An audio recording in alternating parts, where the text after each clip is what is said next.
o seguinte, o que é importante a gente ver nesse momento é o que a gente está vendo aqui no Congresso Nacional, ou seja, o presidente Lula ele acabou recebendo um grande presente do Congresso Nacional, que foi essa votação unânime, com mais de 490 votos aqui na Câmara dos Deputados, promovendo a aprovação dessa isenção do imposto de renda. Esse é um grande presente para a população, para uma população que vai somar aí 16 milhões de pessoas. Essas 16 milhões de pessoas estão especialmente no Sul e no Sudeste, exatamente os lugares onde Lula vai muito mal nas pesquisas eleitorais. E isso visa que ele consiga ter uma maior aderência do seu discurso no Sul e Sudeste.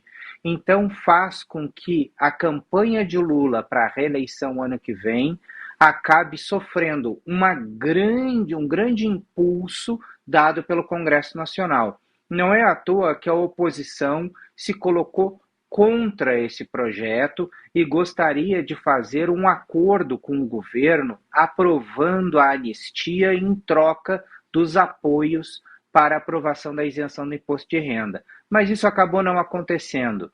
O governo se negou a fazer esse acordo e os congressistas da oposição se sentiram na obrigação de votar pela essa isenção porque eles acabariam ficando muito mal com os seus eleitores. Então, afinal de contas, o que acontece?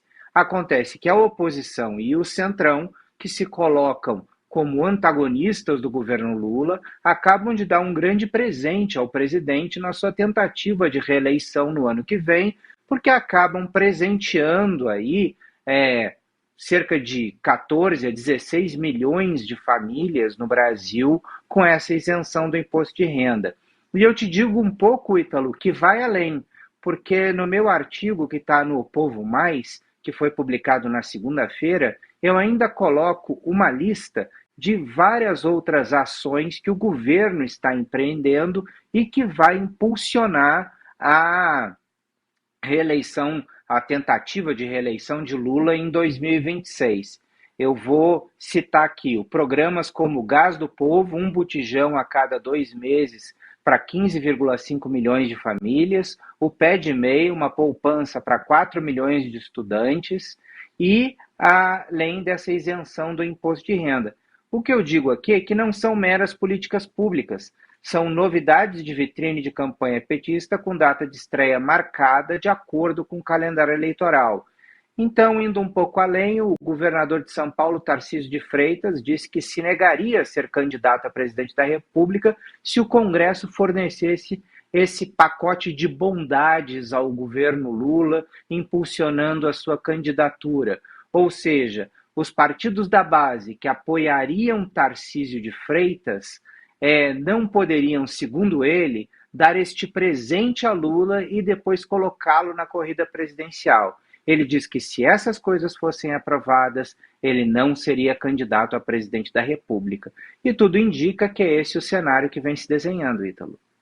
É isso, né? Quem tem a máquina pública na mão realmente já sai com uma vantagem gigantesca numa disputa presidencial com o país aí dividido. Então, claro que isso tem efeito sobre a popularidade do atual presidente, que ainda não está muito boa, mas já tivemos uma recuperação depois de todo esse embate com o governo dos Estados Unidos e o tarifaço com o Brasil. O nacionalismo acabou falando mais forte. Então, isso já deu um suspiro para o governo.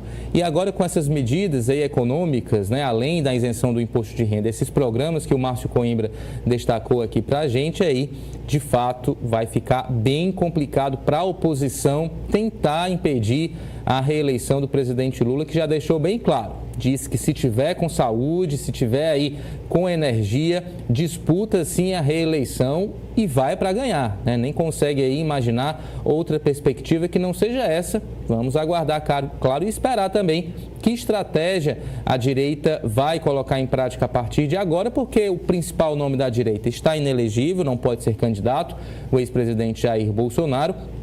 A primeira opção que se fala é a do governador Tarcísio de Freitas, mas ele já disse que não quer saber de presidência, principalmente após essa votação do imposto de renda, como o Márcio Coimbra muito bem destacou, disse que deve tentar a reeleição para São Paulo, e o Centrão fica ali agora meio perdido, porque já dava quase como certa essa candidatura de Tarcísio de Freitas, vai precisar procurar um plano B, a não ser que haja algum tipo de outra mudança, e a gente sabe também que isso é muito possível.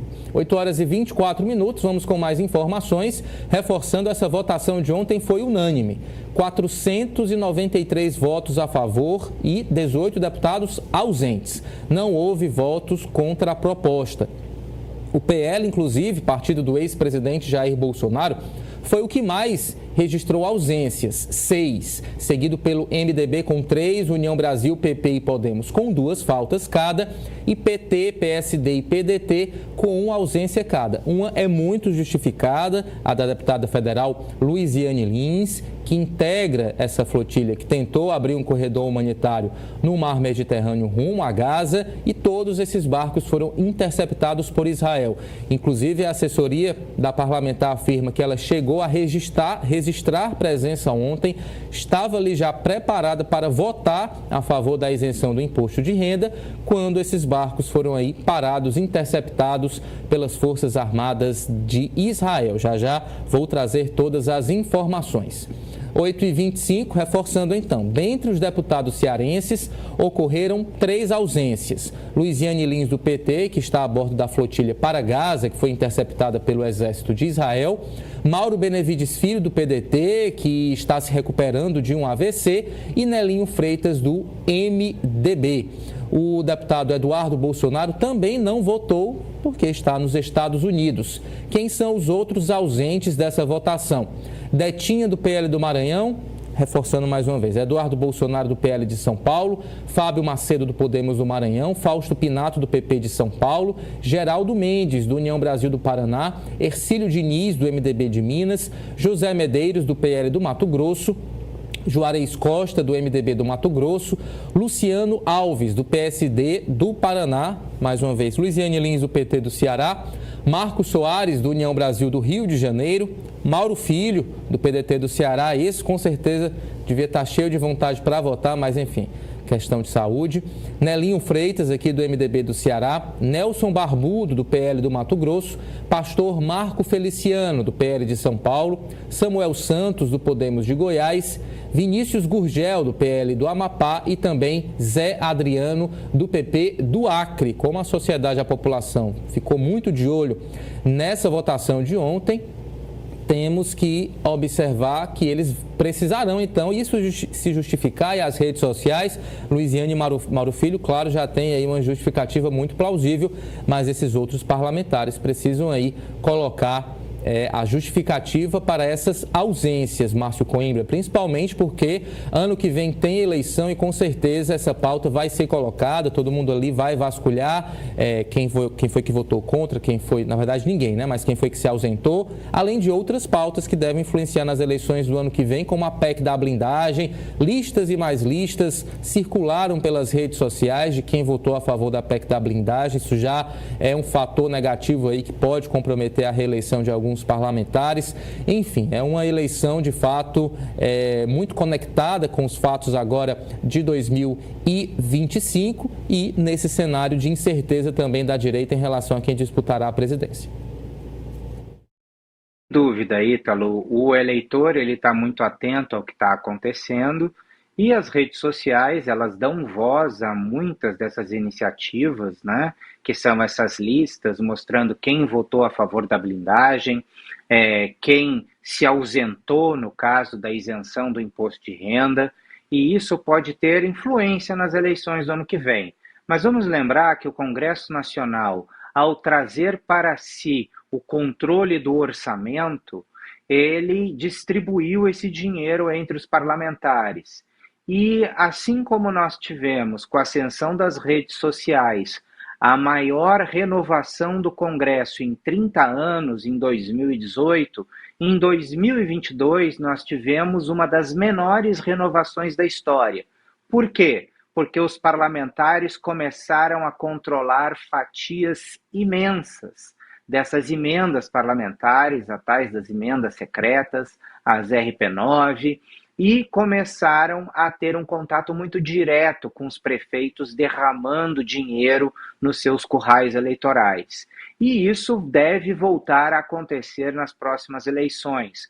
O que está acontecendo, Ítalo? Os parlamentares estão blindando seus mandatos, evitando a possibilidade de renovação, mantendo o controle orçamentário das verbas públicas federais. Então, tendo tantos milhões nas suas mãos, destinando recursos diretamente para tantos municípios, eles podem controlar o fluxo de votos e muitas vezes dando as costas para o povo. Se 2018 foi a eleição das redes sociais, 2022 foi a eleição das emendas parlamentares. E tudo indica que a renovação será muito pequena em 2026, porque esse dinheiro segue na mão dos parlamentares. Mas a única força ou arma que o eleitorado tem nesse momento foi exatamente o que você citou.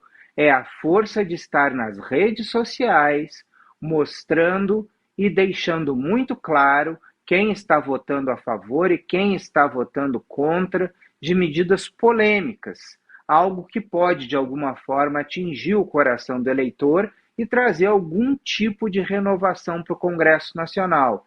Porque se não houver nenhum movimento nesse sentido, nós vamos ver mais do mesmo. Um Congresso Nacional desacreditado, deputados e senadores que têm baixíssimos índices de aprovação, porém que são sumariamente reeleitos em função da quantidade de dinheiro que eles possuem. Eu vou só lembrar uma coisa, Ítalo, que é importante. Existiram parlamentares que desistiram da indicação para ministérios no governo Lula porque preferiram ficar na Câmara, porque como deputados eles têm mais controle de verba orçamentária do que dentro de um ministério, dependendo do tamanho do ministério e da importância. Então é algo impensável décadas atrás, que um parlamentar abrisse mão de um ministério. Os parlamentares eles saíam à tapa para ser ministro, pois eles ali controlariam verbas que poderiam garantir sua reeleição. Hoje, como deputados, eles têm muitas vezes controle de mais dinheiro sob seu guarda-chuva do que sendo um ministro de Estado. E, portanto, isso mostra a força das emendas parlamentares, a força dos deputados federais, especialmente, na sua tentativa de reeleição, e mostra que, infelizmente, talvez em 2026 nós estejamos rumando para mais um período de reeleição, de recondução de parlamentares, que apesar de não serem bem avaliados, tendem a ser reeleitos em função do dinheiro que controlam e conseguem derramar nos seus currais eleitorais. É isso, é o poder do orçamento secreto, as receitas do país de alguma forma sequestradas por esses parlamentares e o pior de tudo, sem transparência. É uma cobrança, inclusive, do ministro Flávio Dino, que investiga toda essa situação. Aí quando ele consegue avançar em alguma coisa, tem uma chiadeira lá no Congresso Nacional, a crise instalada, enfim, muita coisa para mudar e, de fato, uma distorção na nossa democracia, deputados terem aí tanto dinheiro para jogarem aí, como o Márcio Coimbra destacou, nos seus currais eleitorais e, de alguma forma, controlar esses eleitores. Márcio, sei que seu tempo está curto com a gente, agradeço demais sua participação. Já deixo o convite aqui também para a gente conversar em outra oportunidade. Forte abraço.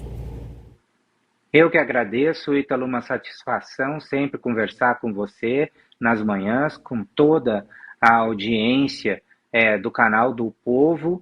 E convido todas as pessoas a deixarem o seu like, que eu sei que é muito importante para que mais pessoas recebam as notificações do canal e possam acompanhar as análises do Povo.